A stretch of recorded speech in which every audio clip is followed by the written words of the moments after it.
munaasabad lagu daahfuray ballaarinta biyaha gobolada Sool Sanaag iyo Togdheer ayaa maanta lagu qabtay Hotel City Palace ee magaalada Burco. Munaasabadani oo hirgeliyay sanduuqa horumarinta Somaliland ayaa waxaa ka soo qayb galay wasiirka biyaha Somaliland, barasaabka gobolka Togdheer, duqa magaalada Burco, xildhibaan iyo marti sharaf kale oo aad u tiro badan. Munaasabadani oo daahfuray wasiirka biyaha Somaliland Xuseen Axmed Ducaale ayaa waxaa hadaladiisii ka mid ah: waxaanu isugu nimeynaynu daahfurno mashruucan biyo ballaarinta Burco oo aan ahayn markii u horeysay saad la socotaan bishii horena waan idin mashruucan qayb ka mid ah ayaynu daahfurnay.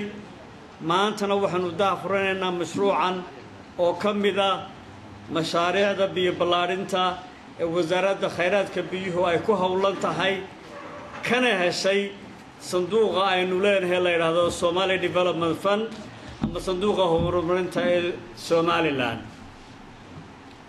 sidoo kalena waxa iyaguna ammaan ballaaran u soo jeediyay mashruucan uu fulinayo sanduuqa horumarinta Somaliland gudoomiyaha gobolka Togdheer iyo duqa degmada Burco, waxaana hadaladoodii ka mid ah: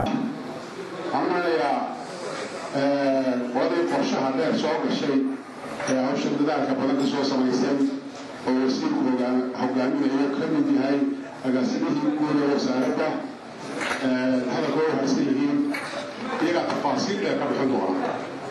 hal qodob u baahan inaan ku daro ka ilaahdo wasiirka iyo madaxda qaranka ee taytaladoodu kala duwan yihiin, odayaasha iyo cuqaasha, dhalinyarada, haweenka, ciidamada, saxaafadda lafteedu ciidamada ka mid. waxaa la assalaamu calaykum waraxmatullahi wabarakaatu.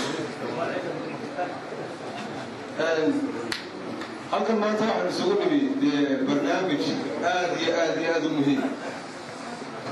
waxaan oran karnaa waa nolosha.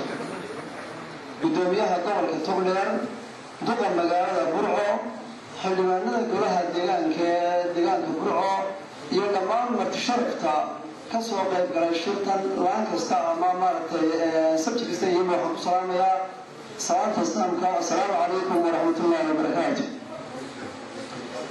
بعد السلام سيدة كواركان بوركا أما ولادين وفرقع بدنا لو قرأي وحاول كان مارتي محمد سعيد قاحنوك بولشة TV برعو.